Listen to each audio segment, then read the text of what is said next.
Wimbi la hasira na mshangao limetanda nchini Nigeria baada ya rais wa Marekani Donald Trump kutoa matamshi makali akitishia hatua za kijeshi dhidi ya serikali ya Abuja na kidai inalinda vibaya Wakristo wanaouawa nchini humo.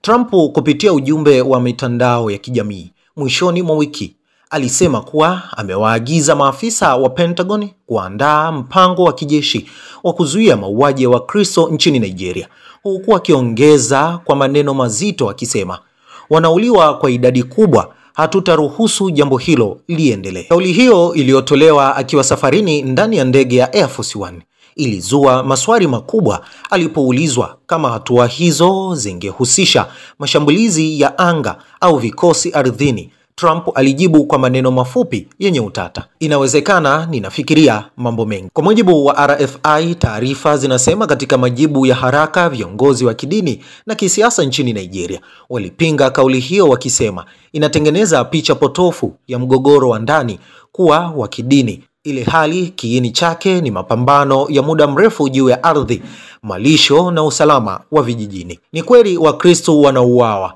lakini pia Waislamu wanauawa, alisema Danjuma Dickson Auta, kiongozi wa kijamii kutoka jimbo la Plateau, eneo linalojulikana kama ukanda wa kati wa Nigeria, kwani huko ndiko mapigano baina ya wakulima wa Kristo na wafugaji wa jamii ya Fulani Waislamu yamekuwa yakichukua maisha kwa miongo kadhaa. Wachambuzi wa masuala ya Afrika wanasema mivutano hii haipaswi kuingizwa kwenye mlinganyo wa imani za dini, bali inachochewa na upungufu wa ardhi, ukosefu wa usalama na mifumo dhaifu ya usimamizi wa vijijini, kwani mashambulizi ya kulipiza kisasi dhidi ya jamii za Fulani mara nyingi hayaripotiwi ipasavyo. Abubakari Gamandi, kiongozi wa Kiislamu kutoka jimbo la Borno, ngome ya zamani ya magaidi wa Boko Haram, aliambia RFI kwamba dunia inapaswa kuelewa uhalisia.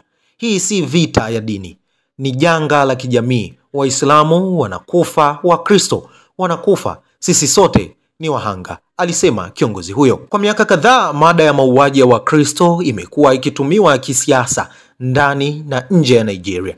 Ripoti za hivi karibuni zimeonyesha makundi ya ushawishi nchini Marekani, ikiwemo Moral Global Strategies, yakieneza hoja ya mauaji ya Kikristo kwa wabunge na Washington, jambo wachambuzi wanasema lina lengo la kisiasa zaidi kuliko la kibinadamu. Askofu Mkuu Joseph Hayab, rais wa chama cha Wakristo kaskazini mwa Nigeria CAN, alisema maneno ya Trump ni mwito wa kuamka, lakini yametafsiriwa vibaya, na hapa namnukuu, watu wanapotosha kauli hiyo kana kwamba Trump anataka kuishambulia Nigeria.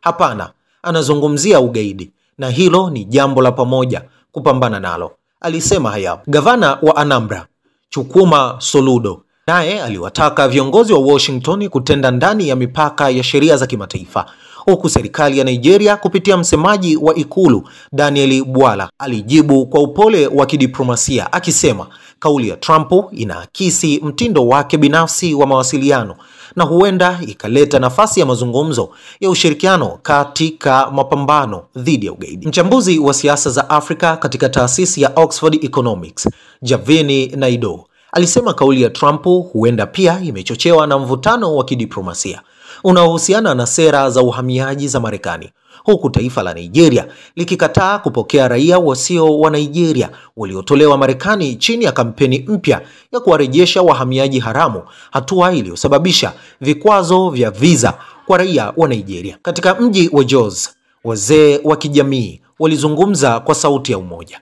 Hatuhitaji wanajeshi kutoka nje, na tunahitaji amani, na tutaitengeneza sisi wenyewe, walisema wazee hao. Kauli hiyo imeonekana kama ujumbe wa uzalendo unaounganisha taifa lililogawanyika kwa muda mrefu na kuibua somo kuu kwamba amani ya Nigeria haitaletwa na makombora, bali na maridhiano kati ya watoto wake.